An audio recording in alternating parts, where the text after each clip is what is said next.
এই বন্ধুরা, তোমরা কেমন আছো? আজকে ঘরে বানানি ওর লাচ্চা পরোটা। ময়দারে গোল গোল করা হয়েছে, এখন এটারে বেলনি দিয়ে বেলাওয়ার, এটা পাতলা বড় করা ওর বেলনি দিয়া, তারপর চাকু দিয়ে এখন এটারে খাটা হইব। ভিডিওটা লাস্ট পর্যন্ত দেখো।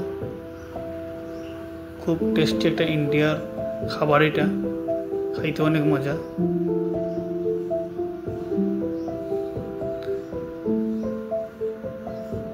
এর মধ্যে হালকা হালকা রিফাইন তেল লাগানি ওর, এখন এটার মধ্যে হালকা ময়দা লিয়া এটা এখন ক্লোজ করা হইব।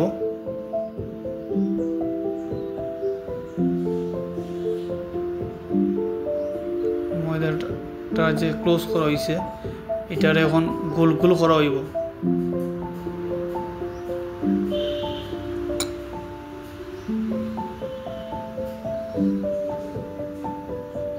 অনেক গুলি গোল গোল করিয়া রাখা হয়েছে, এখন এটার বেলনি দিয়া বেলাওর।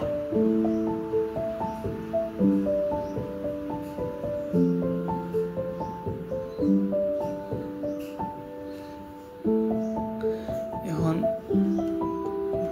গরম তাওয়ার মধ্যে হালকা তেল লাগাই এটা শেখা হইতেছে,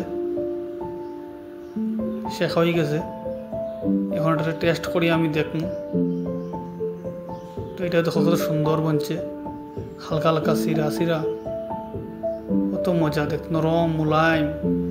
সাথে আমি লইছি পেঁয়াজ, টমেটো সস আর চিকেন কারি। এখন চিকেন কারি একটু লইয়া টেস্ট করিয়া দেখি। একটু আলু আর কারি লইলাম, সাথে একটু সস লইলাম। এখন চিকেন পিসটা খাই, খুব বেশি টেস্ট সেরা। ভিডিওটা ভালো লাগলে সাবস্ক্রাইব